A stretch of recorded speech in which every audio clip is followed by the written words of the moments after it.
welcome di Everyday Insight. Gimana kabarnya? Apakah kau sudah mendengarkan audio lesson Everyday Insight lainnya gitu ya? Dan aku harap kamu dengerin semuanya ya, karena ini akan memberikan kamu insight beneran. Kalau misalnya kamu beneran mendengarkan audio lesson secara konsentrasinya tuh udah fokus gitu loh, udah mantep gitu ya. Gitu. Nah, di audio lesson kali ini aku mau ngebahas tentang the pillar. Karena tanpa hal ini hidup kamu akan berantakan. Jadi aku sebutnya the pillar karena ada tiga hal yang harus kamu miliki biar hidup kamu itu tidak berantakan. Pilar yang pertama adalah tujuan. Kamu harus memiliki tujuan. Karena kalau misalnya kamu nggak punya tujuan, kamu nggak tahu arah hidupmu mau kemana. Kalau misalnya selama ini kamu berpikir bahwa ya let it flow gitu, ya cuman ikan mati yang mengalir di air gitu loh. Jadi tujuan itu nggak harus besar ya. Kalau misalnya kamu nggak nyaman tujuannya terlalu besar, mungkin kayak ada beban, merasa kayak nggak percaya diri, aduh bisa nggak ya gitu. Kamu bisa menggunakan tujuan yang lebih sederhana, lebih kecil gitu. Misalnya kamu kayak tujuan besarnya pengen jadi direktur, tapi kayak kamu itu nggak dapat gambarannya gitu. Kamu nggak dapat rasanya, aduh kayaknya susah banget deh untuk mencapai direktur. Jadi pecah, jadi hal-hal yang lebih kecil, step by step. Sebelum direktur kamu harus jadi manajer. Sebelum jadi manajer kamu harus jadi supervisor. Sebelum jadi supervisor kamu juga harus jadi karyawan yang baik. Dan bagaimana menjadi karyawan yang baik, itu value-nya apa aja, ya rajin, komunikasinya oke, terus cara ngelobinya oke gitu ya, saling respect dan macam-macamnya. Kurang lebih seperti itu. Oke.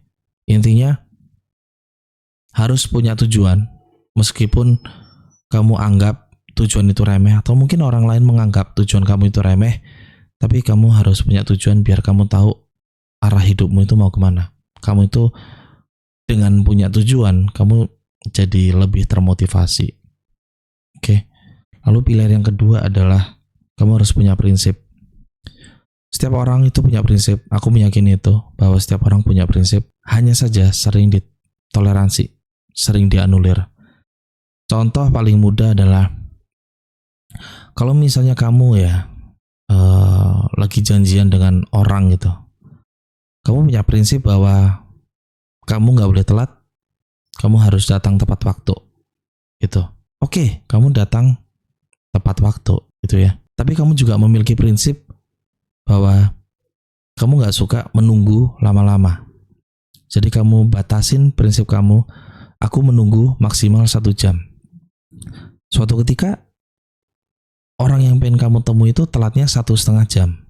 Kamu tunggu selama 1,5 jam, dan ketika orang itu datang, dia minta maaf dan kamu bilang, oh iya nggak apa-apa kok telat. Tapi secara state of mind kamu gitu ya, kamu kayak yaudah deh nggak apa-apa deh, dia telat, yang penting aku bisa dapat proyek dari dia.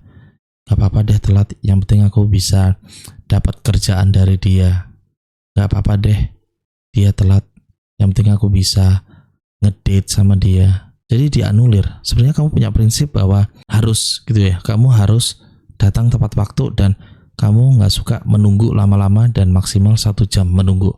Tapi karena kamu menganulir bahwa orang tersebut itu ada potensi yang menguntungkan buat kamu, kamu jadi mengendurkan prinsip kamu.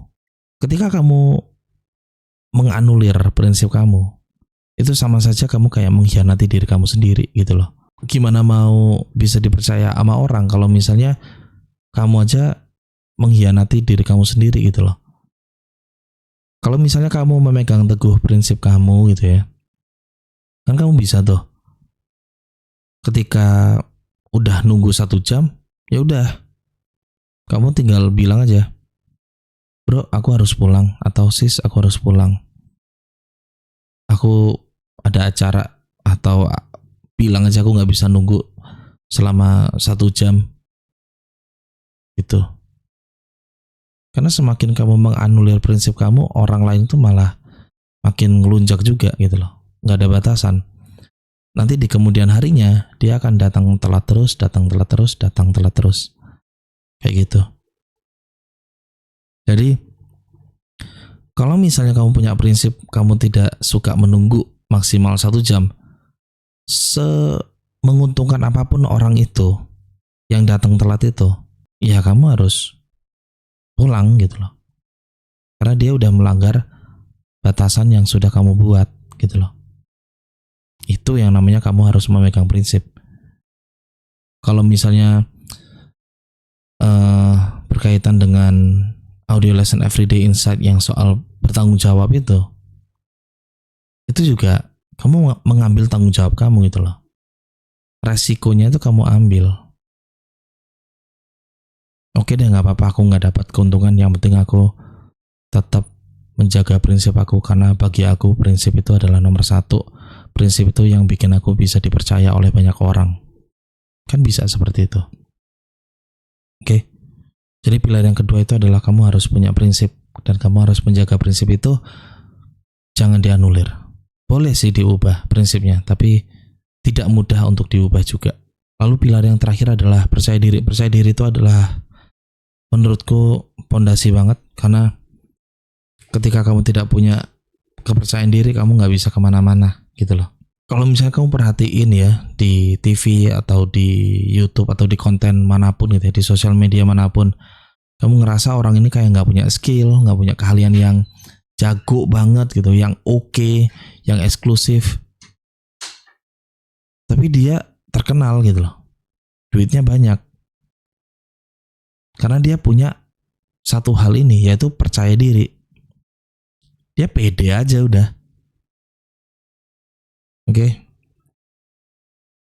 Kita ngomongin artis ya, kita sebut nama ya, Aldi Taher. Oke. Dia modal percaya diri banget. Terkenal nggak? Terkenal. Terlepas dia terkenalnya negatif atau positif. Tapi buat aku Aldi Taher itu pinter.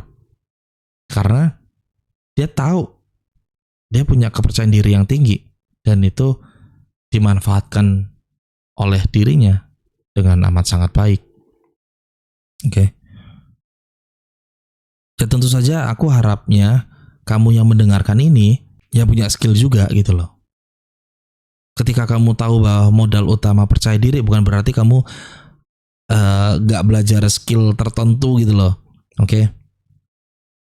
Karena skill itu juga nilai plus kamu gitu. Bayangin kalau misalnya kamu udah punya percaya diri, terus kamu punya skill A, B, C, D, E, itu makin memperbesar opportunity kamu gitu loh, dalam kesuksesan kamu, dalam potensi mendapatkan pasangan, karir, pekerjaan, keuangan, jodoh, atau apapun itu. Oke, jadi ingat-ingat 3 pilar ini, yaitu tujuan, prinsip, dan percaya diri. Kalau misalnya kamu perlu aku pandu untuk gimana caranya menjadi lebih percaya diri, kamu bisa join program RISE, Reclaiming Inner Self-Esteem. DM aja. Sampai jumpa di Everyday Insight berikutnya. See you.